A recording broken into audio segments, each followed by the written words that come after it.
just to be clear, okay?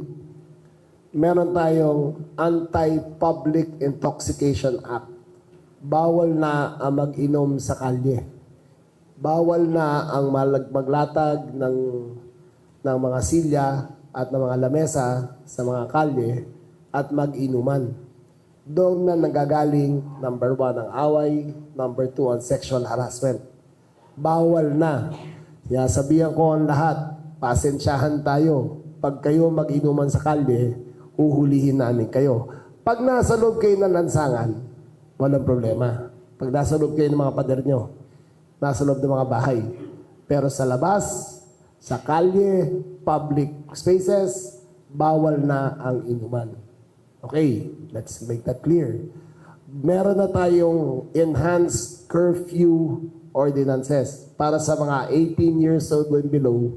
Pag hindi kayo nag-aaral o hindi kayo nagtatrabaho, proof of employment, of proof of education, na nag-aaral kayo sa oras na yun, pauwi kayo, bawal na kayo sa kalye after 10 p.m. Umuwi na kayo sa mga bahay nyo. Okay.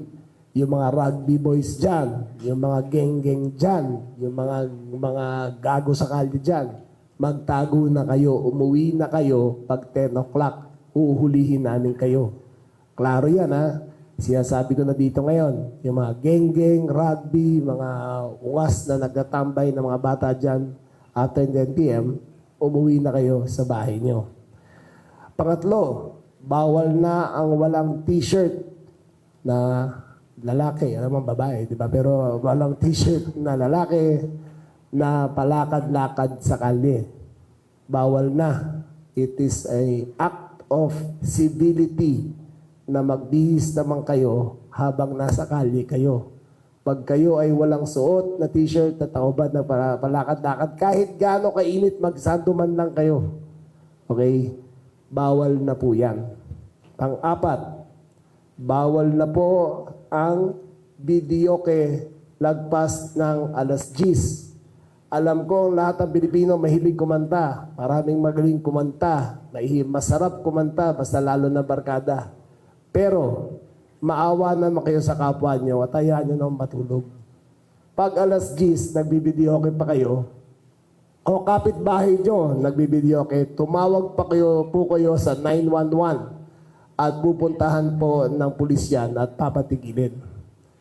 Ulitin ko, wala po akong galit sa kumakanta. Kahit ako sintonado ako kumanta, minsan napapakanta rin ako. Pero pag alas 10, maawa naman kayo sa kapitbahay nyo. Di ba? Tayo, pagkunti mo sa YouTube, lahat ng pinakamagaling ng Pilipino nagbibideo ko, pinapakita nila. Pero lagay natin sa oras. Okay, 10 o'clock. 10 o'clock tayo, ha? Maliban, bibigyan natin ng exception. Kung fiesta, may barangay permit, nagkakasayahan doon, baka pwede pa. Pero kung araw-araw lang, maawa naman kayo sa mga kapitbahay nyo. May mga bata dyan, matutulog na. May mga bata dyan, kailangan mag-aaral pa, susunod na araw. May mga magulang dyan, alas 8, alas 9, tulog na. Magtatrabaho yan, alas 4, gising na. Matulog naman kayo. Kung ayaw nyo matulog, magpatulog naman kayo. Patulugin nyo mga kapitbahay nyo. Okay. Sunod, in-identify namin ang major, yung mga tourist hubs. In other words, yung mga gibigan dito sa Metro Manila. Mag-umpisa tayo sa BGC, punta tayo sa Poblasyon, punta tayo sa Malate, punta tayo sa Rojas Boulevard, punta tayo sa Katipunan, Maginhawa, Timog, sa Quezon City. Lahat yan ay gagawa natin ng intensified patrol. Diyan, pwedeng nightlife dyan hanggang gabi. Pero magkakaroon na tayo ng police presence sa lahat ng mga lugar na yan. Ang gusto natin dito, number 1, yung mga magulang, pag alam nila mga anak nila ay lumalabas, siyempre, college. Ako, may mga anak kong college. Pag lumalabas, hindi mo mapipigilan yan. Pero gusto ko, safe lahat ng mga taong lumalabas. Number 2, yung mga turista.